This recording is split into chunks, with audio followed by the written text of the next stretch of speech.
Hi everyone. तो आज बात करेंगे दीपक फर्टिलाइजर की। दीपक फर्टिलाइजर एक fertiliser chemical and petrochemical company है और अगर आप स्क्रीन पे इसका चार्ट नोटिस कर रहे होंगे तो दीपक फर्टिलाइजर ने एक ऑल टाइम हाई बनाया था 1062 का और स्टॉक ने फिर एक बॉटम बनाया 532 का। तो ऑलमोस्ट स्टॉक 50% से डाउन आया, मतलब इसका अपसाइड जो था वो 100% का हो गया था। और अगर आप इसका अभी भी जो प्राइस इंप्रूव हुआ है, आप देख सकते हैं यहाँ से जो इसने प्राइस गेन किया है, प्राइस में स्ट्रेंथ आने के बाद अभी भी इसमें अपसाइड पोटेंशियल बाकी है और वो है 85% का। तो जो स्टॉक अपसाइड 85% है, तो क्या हमें इसको लेना चाहिए? क्या इसमें पोटेंशियल है ये 85% ऊपर जाने की? क्या इस स्टॉक की स्ट्रेंथ है? मैं स्टॉक को लेकर के क्यों बुलिश हूँ? क्या इसके फंडामेंटल्स हैं? कंपनी ने अपनी कॉन कॉल में क्या बताया है? मैं आपको सारी चीजें शेयर करूंगा। एक एक चीज मैं आपको फंडामेंटली डिटेल में बताऊंगा। मेरी तरफ से किसी भी तरह की रिकमेंडेशंस नहीं है आपको बाय एंड सेल करने की। ये सिर्फ और सिर्फ एक एजुकेशनल वीडियो है, आपको अवेयर करने के लिए कि क्या कंपनी के फंडामेंटल्स हैं। आपको समझ आए तो आप अपना बाय सेल डिसीजन अपने अकॉर्डिंगली लेंगे, अपने फाइनेंशियल एडवाइजर से सलाह लेने के बाद लेंगे।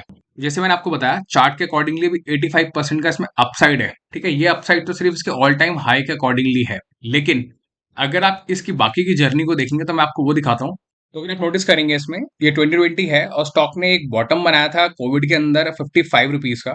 और उसके बाद में इसमें बड़ी बड़ी अच्छी रैली आई और रैली आने के बाद 162 डेज में इसने एक हाई बनाया अपना 189 का। और उसके बाद में ये साइडवेज मूव करने लगा स्टॉक, और साइडवेज इसने मूव किया ऑलमोस्ट 179 डेज, मतलब ऑलमोस्ट 6 महीने। और 6 महीने के बाद स्टॉक में दोबारा से एक अच्छी रैली आई और स्टॉक ने दोबारा से एक ऑल टाइम हाई बनाया अपना। आप देखेंगे लगभग लगभग 466 का। 466 का हाई इसने बनाया कितना, 112 डेज, मतलब लगभग लगभग 4 महीने में। और उसके बाद में दोबारा स्टॉक साइडवेज हो गया और कितने दिन, लगभग 192 डेज, मतलब मोर देन 6 मंथ्स। और फिर दोबारा से स्टॉक के अंदर रैली आती है और स्टॉक 312 डेज के अंदर एक और सॉलिड हाई बनाता है जो कि है 1066 का। और उसके बाद में स्टॉक नीचे आने लगता है और नीचे आने के बाद में ये 521 का बॉटम बनाता है। और नीचे आने का मतलब आपको पता ही है, last year interest rate hike था, अभी भी चल रही है वो साइकिल। और हाई इंटरेस्ट रेट की वजह से एफ आई डी आई की सेलिंग हुई, काफी लोगों ने प्रॉफिट बुकिंग करी, एक बुल रन का एंड था वो। और उसके बाद में फिर स्टॉक ने एक बॉटम बनाया लगभग 516 का और साइडवेज चलता गया प्राइस, और अभी 170 डेज हो गए हैं इसको साइडवेज चलते हुए। तो ये मैं आपको साइडवेज जर्नी इसलिए दिखा रहा हूँ क्योंकि ये हर हाई बनाने से पहले, एवरी टाइम ये जब हाई बनाता है तो 6 मंथ्स इसमें साइडवेज की जर्नी रहती है। और उसके बाद में एक ये दोबारा से अपवर्ड रैली लेता है। एक चीज नोटिस करने वाली इसमें ये है। दूसरी चीज आपको ये नोटिस करनी है कि इसमें जो अपसाइड पोटेंशियल है, वो अपसाइड पोटेंशियल 85% का है, लेकिन अगर आप इसके फंडामेंटल्स और प्रॉफिट्स को देखेंगे तो वो जो लेवल इसने यहाँ अचीव किया था ऑलमोस्ट 1 साल पहले, ठीक है, 6 मंथ्स 7 मंथ्स पहले, मतलब जो फाइनेंशियल ईयर खत्म हो गया उस फाइनेंशियल ईयर में इसने जो हाई बनाया था और अभी के फाइनेंशियल ईयर के फंडामेंटल्स में बहुत डिफरेंस है। तो अगर आप इसके फंडामेंटल्स नोटिस करेंगे तो इसका जो मार्केट कैप है वो मिड कैप कंपनी है 7,000 करोड़ की। स्टॉक पी 5.94, मतलब 6 का पी है। अच्छा पोटेंशियल है पी के अंदर ऊपर जाने का। ये 6 का पी बेसिकली जितने फर्टिलाइजर कंपनीज हैं उनका आसपास ही है। लेकिन ये फर्टिलाइजर से ज्यादा मोर ऑफ माइनिंग केमिकल्स बनाते हैं, ये इंडस्ट्रियल केमिकल्स भी बनाते हैं जिनमें इनका ज्यादा रेवेन्यू आता है 85% की लगभग। वो मैं आपको कॉन कॉल में दिखाऊंगा इनकी। तो स्टॉक पी के अंदर एक अच्छा पोटेंशियल है ऊपर जाने का, इंक्रीज होने का। और आरओसी 26.3% का है जो काफी हेल्दी है। आरओ 27% का, ये भी काफी हेल्दी है। और स्टॉक प्राइस बुक वैल्यू के लगभग आसपास ही है, 401 का बुक वैल्यू है और करंट प्राइस 568 का है। तो लगभग ये 1.5 के आसपास ट्रेड कर रहा है अपनी बुक वैल्यू से। और अगर आप इनका प्रॉफिट एंड लॉस पे नजर डालेंगे तो कंपनी ने ऑल टाइम हाई रेवेन्यू किया है 11,301 करोड़ का। कंपनी के जो मार्जिन है वो काफी हेल्दी रहे हैं। आप देख रहे होंगे इनका जो मार्जिन सबसे इंप्रूव्ड है, 19% इन्होंने इस साल किया है। इनकी अदर इनकम अगर आप नोटिस करेंगे तो इस साल 84 करोड़ की है, पहले 95 थी। तो लगभग इनकी अदर इनकम जो है एक स्टैगनेंट दिखाई जा रही है इसके अंदर। इनका नेट प्रॉफिट भी ऑल टाइम हाई है, 77% से ग्रो किया है पिछले साल के कंपैरिजन में। तो पीएनएल बहुत ही हेल्दी है, जो 2022 था उससे ज्यादा ऑलमोस्ट नेक्स्ट टू 80% इन्होंने ग्रोथ दिखाई है। आप इनकी बैलेंस शीट देखेंगे तो बैलेंस शीट हेल्दी है। इनके पास रिजर्व्स हैं 4,941, लगभग 5,000 करोड़ के रिजर्व्स हैं। और जिसमें इन्होंने डेट है इनकी इंक्रीज हुई है इस साल 3,700 करोड़ के आसपास, 3,699 करोड़। तो बेसिकली जो डेट इंक्रीज हुई है वो इन्होंने कैपेक्स करने के लिए ली है, एक नया प्लांट लगा रहे हैं ये एक केमिकल का, तो उसके लिए इन्होंने डेट ली है। और इनके दो प्लांट लग रहे हैं, वो मैं आपको आगे बताऊंगा डिटेल में। तो ये CWIP यहाँ देख सकते हैं आप, 3,500 करोड़ का इनका CWIP यहाँ दिख रहा है, विच इज कैपिटल एक्सपेंडिचर जो ये कंपनी कर रही है। इन्वेस्टमेंट करी है 600 करोड़ की। तो इनकी बैलेंस शीट हेल्दी है और अगर आप शेयर होल्डिंग पैटर्न में नजर डालेंगे तो जो शेयर प्रोमोटर्स का शेयर है 45.46% है। प्रोमोटर्स ने अपना शेयर पिछले 3 सालों के अंदर थोड़ा सा डिक्रीज किया है, लगभग 7% उन्होंने अपना स्टेक बेचा है। और एफआईआई और डीआई ने अपना स्टेक इंक्रीज किया है। प्रोमोटर सेल कर रहा है लेकिन एफआईआई डीआई की कन्विक्शन बढ़ती जा रही है। जो कन्विक्शन ऑलमोस्ट 5% के आसपास थी वो आज 21% पे है 3 सालों में। तो एफआईआई डीआई की कन्विक्शन बहुत हेल्दी है। पब्लिक के पास 33% है, जिसमें से एक एचएनआई कैटेगरी के इन्वेस्टर है, इन्वेस्टर एजुकेशन प्रोटेक्शन फंड है कोई, जिसका 1.03% है इसके अंदर। तो लगभग लगभग 31% पब्लिक के पास है, 21% एफआई एंड डीआई के पास है, 45% प्रोमोटर्स के पास है। तो हेल्दी होल्डिंग्स है, अच्छी कन्विक्शन है क्यूआईबी की इसके अंदर। और कंपनी की कॉन कॉल की अगर बात करें, क्यों कॉन कॉल इसलिए इंपॉर्टेंट है क्योंकि कंपनी अच्छा प्रॉफिट कर रही है। आपने देख ही लिया, यहाँ पे प्रॉफिट्स ऑलमोस्ट 77% से कंपनी के बढ़ गए हैं। कंपनी कैपिटल एक्सपेंडिचर कर रही है, अपने प्लांट को इंक्रीज कर रही है, स्टॉक में अच्छा पोटेंशियल है। लेकिन क्या कंपनी वो अचीव कर पाएगी? कंपनी के जो फ्यूचर प्लान्स हैं, जो प्रमोटर्स है, क्या वो ये करने के अंदर सक्षम है? बिकॉज प्रमोटर्स ही होते हैं जो अच्छी बैलेंस शीट को बिगाड़ देते हैं और खराब बैलेंस शीट को इंप्रूव कर देते हैं, और जो बैलेंस शीट ऑलरेडी अच्छी होती है उसको और भी अच्छा कर सकते हैं। तो सारी गेम प्रमोटर के हाथ में होती है। प्रमोटर ने अपनी कॉन कॉल में क्या बताया वो आपको समझना बहुत जरूरी है। और अगर आप इसको डिटेल में समझेंगे तो प्रमोटर ने जैसे यहाँ पे अपनी जो एससी मेहता है इनके चेयरमैन, बेसिकली उन्होंने बताया कि जो इनका प्रॉफिट है इस साल का 77% से इंक्रीज हुआ है। इनकी सेल जो है ऑल टाइम हाई पर आई है 1221 करोड़ पे। और जो इनका 85% बिजनेस है वो केमिकल बिजनेस से आया है, और बाकी का 15% बिजनेस इनको फर्टिलाइजर बिजनेस से आया है। तो इसका मतलब ये है कि इनका केमिकल बिजनेस में एक स्ट्रांग होल्ड है। कंपनी ने बताया कि जो इनका रॉ मटेरियल था उसमें 60 to 80% का इंक्रीज था इस साल। और आपने जितनी भी मेरी वीडियोस देखी होंगी, आपने सब में देखा होगा, हर कंपनी के मार्जिन पे इंपैक्ट था, उनके रॉ मटेरियल के प्राइसेस इंक्रीज हो रहे थे। लेकिन ये एक ऐसी कंपनी है जिसने अपने रॉ मटेरियल का प्राइस इंक्रीज होते ही अपने फिनिश्ड गुड्स की जो कॉस्ट है वो इसको इंक्रीज करके अपने कस्टमर्स को पास ऑन कर दिया। पास ऑन करने का मतलब ये है कि जितनी कॉस्ट बढ़ी वो आगे कस्टमर को ट्रांसफर कर दी, कस्टमर से चार्ज कर लिया। इनके मार्जिन पे कोई इंपैक्ट नहीं आया उसकी वजह से। तो ये एक स्ट्रॉन्ग पॉइंट है, कंपनी के पास प्राइसिंग पावर है। और इनकी डिमांड में किसी भी तरीके का इंपैक्ट नहीं आया रॉ मटेरियल प्राइसेस से इंक्रीज होने की वजह से। और जैसे मैंने आपको बताया, कंपनी केमिकल बनाती है, तो फर्टिलाइजर केमिकल बनाती है, इंडस्ट्रियल केमिकल्स बनाती है, फार्मा केमिकल्स बनाती है और माइनिंग केमिकल्स बनाती है।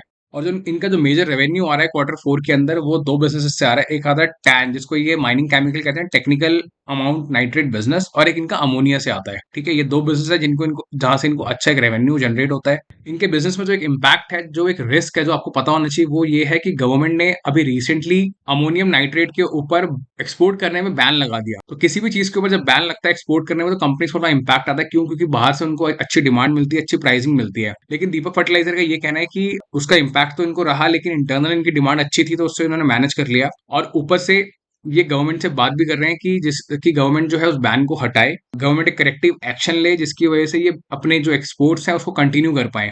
पहली चीज। और गवर्नमेंट ने एक चीज क्या करी, पहले एंटी डंपिंग ड्यूटी लगाई हुई थी कुछ इंपोर्ट केमिकल इंपोर्ट्स के ऊपर, लेकिन वो एंटी डंपिंग ड्यूटी हटा दी। किसी भी कंट्री की गवर्नमेंट जब एंटी डंपिंग ड्यूटी लगाती है उसका क्लियर मीनिंग ये होता है गवर्नमेंट चाहती नहीं है कि कोई दूसरी कंट्री से माल इंडिया में या अपनी कंट्री में आए। क्योंकि अगर कोई इंपोर्ट आप करोगे तो जो हमारे लोकल मैन्युफैक्चरर्स हैं उनके ऊपर इंपैक्ट आएगा, उनका माल नहीं बिकेगा। तो इसलिए गवर्नमेंट एंटी डंपिंग ड्यूटी लगाती है। अगर आप इंपोर्ट करोगे तो आपको ज्यादा ड्यूटी पे करनी पड़ेगी उसके ऊपर। लेकिन अब उल्टा हो गया, गवर्नमेंट ने क्या किया, वो ड्यूटी हटा दी, जिसका मतलब आप इंपोर्ट कर सकते हो, इंपोर्ट करोगे तो हम आपसे एक्स्ट्रा चार्ज नहीं लेंगे।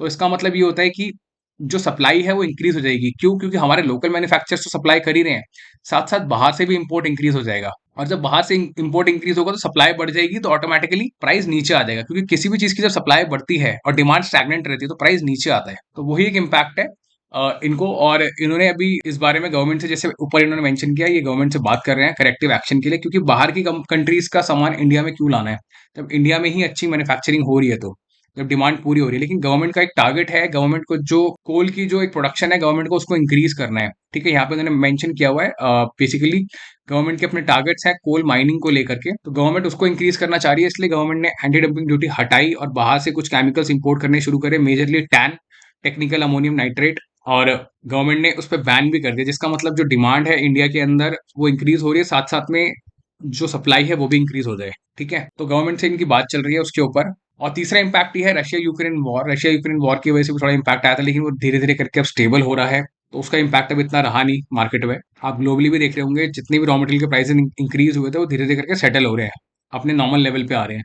तो इन सभी वॉलेटिलिटीज को देखते हुए कंपनी तीन बड़े मेजर ले रही है जिससे कि इनके बिजनेस के अंदर एक्सपेंशन हो सके और इनकी जो डिमांड है उसको कोई इम्पैक्ट ना आए। नंबर वन, कंपनी क्या कर रही है, कमोडिटी ओरिएंटेशन से हट करके स्पेशलिटी ओरिएंटेशन की तरफ जा रही है। इसका क्लियर मीनिंग ये है, पहले जो आप जेनरिक प्रोडक्ट्स बनाते थे सभी के यूजर्स के लिए, कंपनी अब स्पेशलिटी प्रोडक्ट्स बनाएगी, स्पेशलिटी केमिकल्स बनाएगी, जिसके अंदर इनको मार्जिन अच्छे मिलेंगे। एक चीज कंपनी ये चेंज ला रही है अपने मॉडल के अंदर, और कंपनी फोकस करने की बजाय डीलर्स के ऊपर, कंपनी फार्मर्स के ऊपर फोकस करेगी और टेक्नोलॉजी बेस्ड सॉल्यूशंस बनाएगी अपने कस्टमर्स के लिए।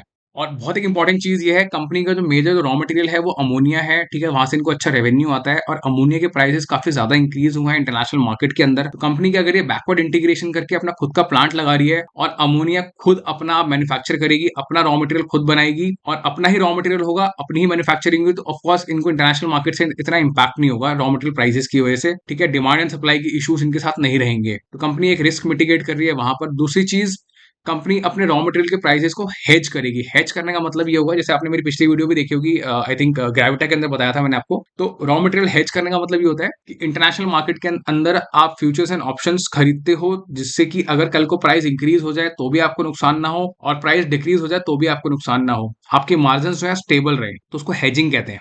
और इनका जो एसिड बिजनेस है उसमें चाइना प्लस वन का बेनिफिट इनको मिलेगा। चाइना प्लस वन का क्लियर मीनिंग ये है कि जो एसिड बाकी की जो कंपनीज हैं अक्रॉस द ग्लोब चाइना से खरीदती हैं, वो कंपनीज अगर फोकस कर रही हैं, उनका ऑब्जेक्टिव अब चेंज हो गया है, चाइना प्लस वन कर दिया उन्होंने, अब चाइना से भी खरीदेंगे, बाकी और कंट्रीज से भी खरीदेंगे, जिसके अंदर इंडिया एक काफी ल्यूक्रेटिव मार्केट है प्राइसिंग के एंगल से, क्वालिटी के एंगल से। इसीलिए दीपक फर्टिलाइजर अपनी कैपेसिटी को सिग्निफिकेंटली इंक्रीज कर रहा है ग्रोइंग मार्केट को देखते हुए, और इनकी जो डिमांड है वो इंक्रीज हो रही है क्योंकि चाइना प्लस वन हो गया है। अब इंडिया के अंदर भी अच्छी डिमांड आ रही है एसिड बिजनेस के लिए, तो ये अपने उसको भी बिजनेस को इंक्रीज कर रहे हैं वहां से। और जैसे मैंने आपको बताया, अमोनिया इनका एक बड़ा एक रॉ मटेरियल है जिसके अंदर एज अ रिस्क मिटिगेटर अपना प्लांट तो लगा ही रहे हैं, साथ साथ इनको गैस भी बहुत ज्यादा यूज होती है। तो गैस के अंदर इन्होंने क्या किया है, नेक्स्ट 3 इयर्स के लिए कॉन्ट्रैक्ट किया है। 68% जितनी भी इनकी गैस लगती है उसका 68% का कॉन्ट्रैक्ट इन्होंने आने वाले 3 सालों का पहले ही कर लिया है, तो जिससे इनकी जो रॉ मटेरियल की डिमांड है उस पर इम्पैक्ट ना आए और इनकी प्रोडक्शन पे इम्पैक्ट ना आए। और बहुत एक इंपॉर्टेंट पॉइंट ये है, जैसे मैंने आपको बताया, कंपनी अमोनिया और टेक्निकल अमोनियम नाइट्रेट, ये दो ऐसे केमिकल्स हैं जिनको ज्यादा यूज करती है। तो अमोनिया के लिए ये अपना इन हाउस खुद की प्रोडक्शन करेंगे, जिसके अंदर इनको 700 करोड़ की रिक्वायरमेंट और आएगी, जो ये अपने अपने इंटरनल अप्रूवल्स से पूरा करेंगे। और टेक्निकल अमोनियम नाइट्रेट का जो प्लांट है उसमें जो कॉस्ट है वो आने वाले 3 सालों के अंदर ये लोन लेंगे और उस लोन से पूरा करेंगे। और जो इनका प्लांट है वो गोपालपुर में लगेगा। तो बेसिकली जो कंपनी का प्लान है लोन लेने का, जो आप इनकी बैलेंस शीट में देख भी रहे हो, आ भी चुका है, तो वो आने वाले 3 सालों में इनका जो प्लांट है वो रेडी हो जाएगा 2026 तक। तो कंपनी का जो विजन है वो काफी लॉन्ग टर्म है, काफी स्मार्ट है। कंपनी अभी भी काफी करेक्टिव मेजर्स ले रही है, जैसे इन्होंने अभी 3 करेक्टिव बड़े मेजर्स लिए, अपना खुद का प्लांट लगा रहे हैं अमोनिया का, ठीक है, हेजिंग करेंगे अपने प्रोडक्ट्स की, स्पेशलिटी की तरफ मूव करेंगे, जैसे मैंने आपको ऊपर बताया। तो वो सारी चीजों को देखते हुए जो मैनेजमेंट है वो मुझे काफी स्मार्ट लगता है, और मैनेजमेंट काफी सिंसियर नजर आता है मुझे यहाँ पर, कि वो हर एक चीज के अंदर फोकस कर रहे हैं, अपने प्रोडक्ट्स के ऊपर फोकस कर रहे हैं, फर्टिलाइजर केमिकल्स के ऊपर फोकस कर रहे हैं, और गवर्नमेंट के साथ करेक्टिव मेजर्स लेने की बात कर रहे हैं, गवर्नमेंट को कन्विंस कर रहे हैं कि वो जो इन्होंने जो एक्सपोर्ट्स को बंद किया है उसको वापस शुरू करें। तो नेट नेट मुझे मैनेजमेंट यहाँ स्मार्ट लगता है, मुझे यहाँ पर कंपनी का जो बिजनेस मॉडल है वो काफी स्ट्रांग लगता है। कंपनी कैपेक्स कर रही है और हैवी कैपेक्स कर रही है, हल्का फुल्का नहीं, बड़ा कैपेक्स कर रही है, जिससे इनकी कैपेसिटी जो है ऑलमोस्ट डबल ट्रिपल हो जाएगी आने वाले 20 सालों 30 सालों के लिए। तो उन सारी चीजों को देखते हुए कंपनी मुझे स्ट्रांग लगती है। मैं इस कंपनी को लेकर काफी ज्यादा बुलिश हूँ। कंपनी ने all time high annual profit किया है इस साल में। वो ये सारी चीजों को देखते हुए मुझे लगता है कि ये स्टॉक आने वाले दिनों में अच्छा करेगा। अभी केमिकल बिजनेसेस के स्टॉक्स बिल्कुल भी चले नहीं है। अगर आपको लग रहा है कि भाई इतनी अच्छी कंपनी है तो इसका स्टॉक चल क्यों नहीं रहा है ना, तो बेसिकली अगर स्टॉक नहीं चल रहा है उसका क्लियर रीजन ये है, अगर आप कोई भी केमिकल कंपनी खोल के देख लो, उनके स्टॉक प्राइस में अभी इतनी अच्छी इंप्रूवमेंट नहीं आई है। अभी स्टॉक चलने शुरू हुए हैं और हर एक स्टॉक का नंबर आता है धीरे धीरे करके। तो ये स्टॉक का नंबर मुझे लगता है कुछ ही दिनों में आना चाहिए। गारंटी किसी चीज की नहीं है, ये स्टॉक मार्केट है, यहाँ पे कुछ भी हो सकता है, तो गारंटी किसी चीज की नहीं है। बट ये मेरा अपना एक एनालिसिस है जिसको देखते हुए मुझे लगता है कि ये स्टॉक आने वाले 1 2 3 सालों के अंदर फैंटास्टिक परफॉर्मेंस देगा। शॉर्ट टर्म में नहीं, लॉन्ग टर्म में अच्छी परफॉर्मेंस देगा, क्योंकि शॉर्ट टर्म में आप देख रहे हैं प्राइस अभी चलना भी शुरू नहीं हुआ है। थोड़ी सी ही 534 से लेकर के 567, मतलब 5-6% का इसमें ग्रोथ अभी दिखाई दिया है अपने बॉटम से। और कोई बड़ी बात नहीं, प्राइस दोबारा नीचे आ जाए, लेकिन उसके चांसेस मुझे कम लगते हैं, जिस हिसाब से मार्केट के सेंटीमेंट्स अब इंप्रूव हो गए गए हैं, मार्केट एक बुल रन की तरफ मूव कर रहा है। देखते हुए अगर आप पोजीशन बनाना चाहते हैं तो आप इसी लेवल पे बना सकते हैं। ये काफी अच्छे लेवल है, 85% का अपसाइड है इसके अंदर, और ऑफकोर्स प्राइस यहाँ तो रुकेगा नहीं। अगर आप लॉन्ग टर्म 3 साल 5 साल के लिए होल्ड करेंगे और आपके ऑल टाइम प्रॉफिट को अगर आप इसमें डिस्काउंटिंग करेंगे तो प्राइस इसके ऊपर भी जा सकता है, लेकिन आपके अंदर पेशेंस होनी चाहिए होल्ड करने के लिए। मेरी तरफ से मैं किसी भी तरह की कोई स्कीम नहीं बेच रहा हूँ आपको कि नहीं रातों रात आप अमीर हो जाओगे, करोड़पति बन जाओगे, नहीं। आपके पास पेशेंस होनी चाहिए, आपकी कन्विक्शन होनी चाहिए। प्राइस अगर नीचे जा रहा है तो आपके अंदर होल्डिंग पावर होनी चाहिए, ठीक है। तो नेट नेट यही है पूरा एनालिसिस। आपको इस एनालिसिस से रिगार्डिंग जो भी क्वेश्चन हो आप कमेंट में जरूर लिखें, आपका जो भी कॉन्ट्रा व्यू हो उसको लेकर के वो भी जरूर लिखें, हम उसको भी डिस्कस करेंगे। आपको वीडियो अच्छा लगा हो तो प्लीज वीडियो को लाइक जरूर करें, और अगर चैनल पर नए हैं चैनल को सब्सक्राइब करें। मैंने अपने चैनल के ऊपर और भी वीडियोस बना रखे हैं, जैसे टेलना प्लेटफॉर्म मैंने आपको डिस्कस किया अभी, आईएक्स, ग्रेविटा, लक्स इंडस्ट्रीज, इलेक्ट्रा, सभी के ऊपर मैंने आपको डिटेल वीडियो बना रखे हैं। जो स्टॉक्स को मैं अपने पोर्टफोलियो में एक्यूमुलेट कर रहा हूं, मैंने वो स्टॉक्स भी यहाँ पे आपके साथ शेयर किया हुआ है जिन स्टॉक्स को लेकर मैं बुलिश हूँ। ये सभी स्टॉक्स फंडामेंटली बहुत स्ट्रांग है। तो इस वीडियो के लिए इतना ही, मिलता है अगली वीडियो में। Thank you so much.